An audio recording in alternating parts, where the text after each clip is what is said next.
What is the deal, guys? It's your boy Z85 Jew. We are back here with another video.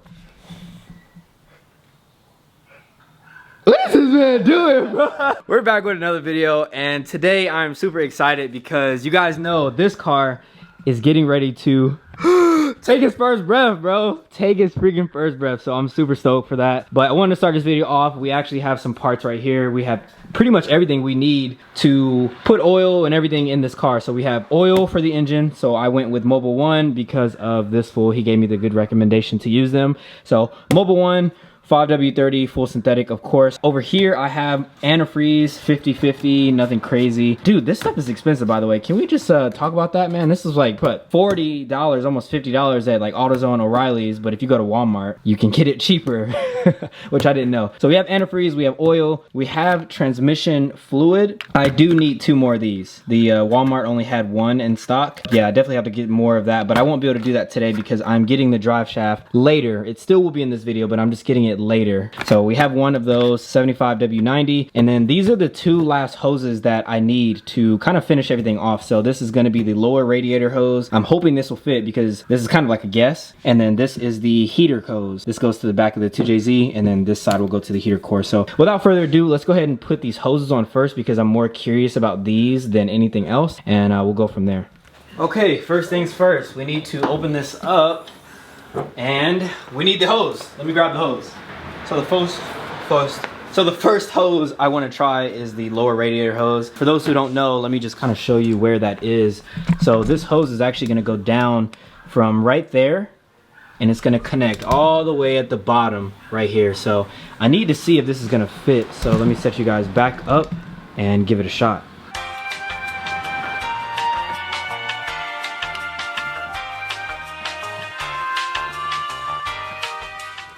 Okay, so we have good and bad news. Good news is I think the hose will fit. The bad news is that thing tight, boy. So I need to finesse this thing on there. I don't know if you guys can kind of see. I kind of have it on where the lower, I guess, port is for the coolant to come out of, right? And then down at the bottom, I have it bent up right now, but it actually is the proper length. So I'm gonna fight with this a little bit more, see if I can get this on there and seated. But that is good news. So I think that will work. It's just I need to do some fighting to get that thing on there. So let me go ahead and do that. By the way, guys, there's a dog. My neighbor has a dog in the backyard. I don't know if you guys can hear that right now. And I hope that fool has a better day tomorrow because he is barking. He's been barking for the past like 5 hours. I know his throat hurt, man. I know it does. Make a store run. I want to update you guys. So the heater core line, you guys can see that line back there, goes into the heater core, and then the other side is going to the back of the head right here. So that one is fine. I just need to secure it down with 2 clamps, which is actually not really that big of a deal.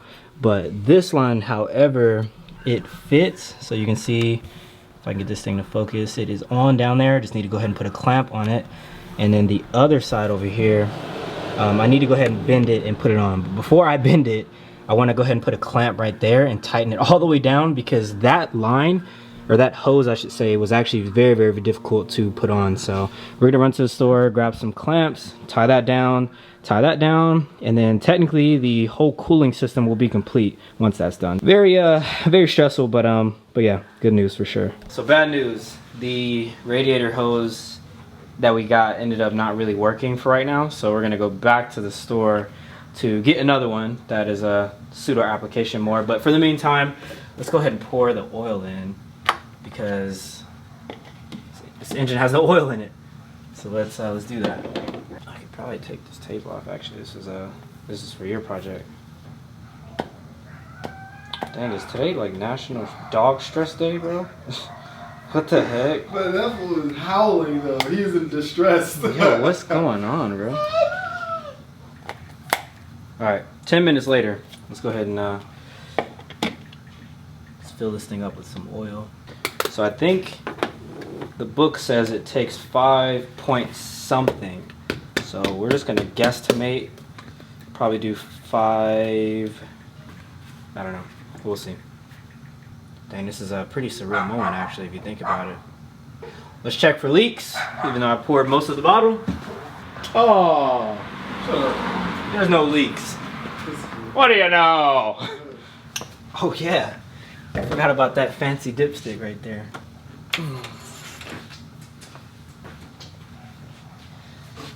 So you always wipe it on the first one, right? So wipe it off. Put that thing back in now. Check it. It looks good, but obviously we would need the engine to run a little bit, so I'm gonna pour a little bit more because we do have an oil cooler on the car, so that technically takes a quart itself. So I'll pour a little bit more, just guesstimate, and then obviously when we start it for the first time, I'll just kind of be mindful of that. Did you guys know if you pour oil from a big jug, you're supposed to pour it from the side, and that way it won't like go, go, go kind of thing, you know? I don't know. Because look, if I pour it from the front, it does that stupid thing, so I don't know. We are back, hose number 2. We decided to go with the flex hose. This is actually the same hose I used on the RB25 in my S13, and it worked out great. I actually used 2 of these, so I used one for the upper and the lower, but for this setup, we already have our upper here, so this will just be our lower. So let's see and pray that this thing works, man, because yeah, I just want to get this done. All right, finally, after many hours, we finally got that on. So the flex pipe worked better than we anticipated. So that's on. You can see it's on there at the bottom. So now I'm gonna go ahead and loosen this and go ahead and try to pour some in and basically just see if it leaks out through the bottom. I also need to make sure that the drain plug is tight because you know how radiators have a drain plug. So I need to make sure nothing leaks. So I'm gonna go ahead and pour a little bit and we'll see from there. All right, here we go. Here we go. I'm actually kind of scared.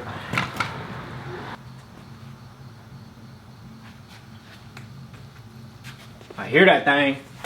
Oh, let me make sure. Nothing yet, sir. I mean, I didn't really pour that much though, but. Next thing you know, there's my coolant. Are you're gonna fill it up? Might as well. How you gonna know when to stop? When it leaks Actually, out. you won't know until it's too late, to be honest. No, I'm serious. Yeah. Well. Oh, unless you pour it slow. No, You know what I mean? No, I ain't doing that. Look, watch it. Oh, yeah, now you can because there's nothing in it. But I'm just saying because obviously you'll know because then it'll fill up. Obviously it'll go down when you start it. But oh yeah. For right now, yeah. Could you be a boxer? I know it's a random question, but. Could I be a boxer? Yeah.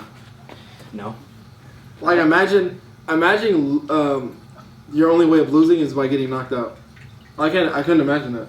Yeah. Like you wake up, next thing you know, well, not necessarily the only way of losing because you know they have rounds and points or whatever. But obviously, like their main objective is to knock that person out. Yeah. So like, imagine getting knocked out. Yeah. Wake up pissed. Damn, I lost, didn't I? In ICU. Bro, no way. I'd be furious. Yeah, bro. that's what I'm saying. Where's bro. he at? I would tweet him instantly. You motherfucker. Bruh. I swear, bro. Alright, so we're gonna end this clip here. We have oil in it, we have coolant in it, we also have both lines. I showed you guys that, the bottom lower radiator line, and then we have the I don't know why I can't think of it, the heater core line. So that is all done. So now in the next clip you guys will see that we're gonna go ahead and pick up the drive shaft and then go ahead and install it in the car. Hopefully, fingers crossed, that fits first try. I think it will. We took some good measurements, so yeah, only one way to find out.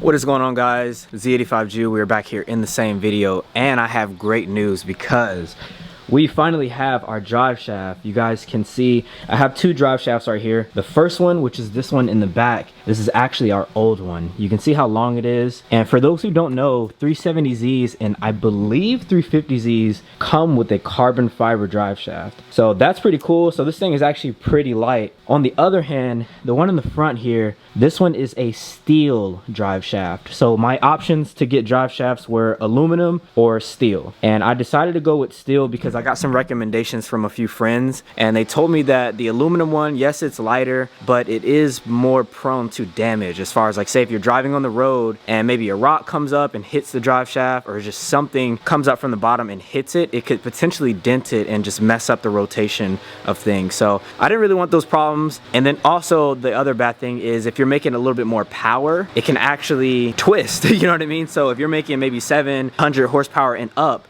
it could actually damage it by just twisting it and just just doing crazy things. So I didn't want any of that. I went with the steel one. Like I said, it is a bit heavier, but it should save us from, if stuff does hit this thing while it's under the car, you know, this thing is a lot more durable. There we go right there. I think I'm going to back out the 350 Nismo and try to jack this thing up where it is right now. And let's see if we can go ahead and get this thing slid in. As far as comparison goes, you can see I tried to line it up as best as I could with here.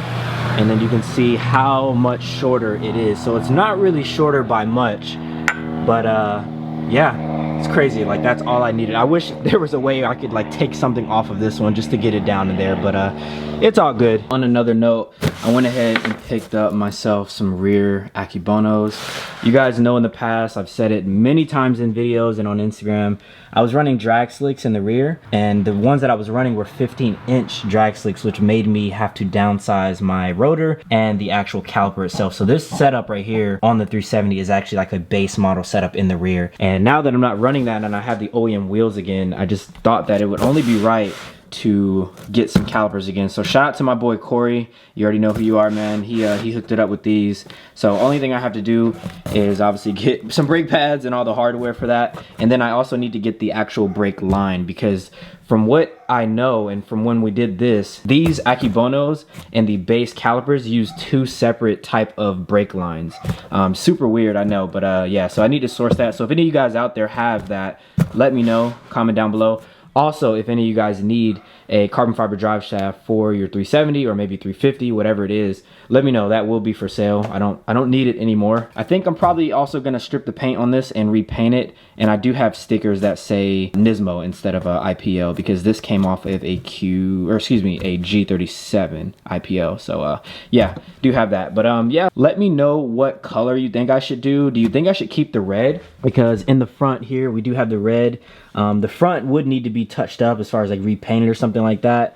But since I do have these out, it probably would make the most sense to go ahead and repaint them now. So if you guys have any suggestions, let me know. Otherwise, if I don't really hear anything, I probably would just strip the paint and then just repaint it red, just a nice red, and clear it and everything like that. So that's gonna be for that. All right, so while I go ahead and transfer over the hardware, if anybody was interested in getting a custom drive shaft made for your project car, I got this drive shaft made at Inland Empire Driveline Service in Corona. I'll go ahead and throw up the address and the phone number on the screen, but they're pretty cool guys over there, man. They did some pretty cool stuff. Their hours are Monday through Friday. I wasn't able to, you know, get there early enough before they get off, since I live in San Diego. So they actually ended up leaving it outside. You know, I paid over the phone. They just made the process super easy, and I feel like they went the extra mile, as if, like, you know, other people don't really do that. So shout out to those guys. But yeah, tell them I sent you, and they'll hook you up for sure.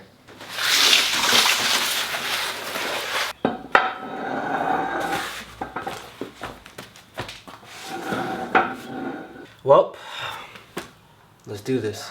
Okay, we're gonna try to go from the back. That's what she said.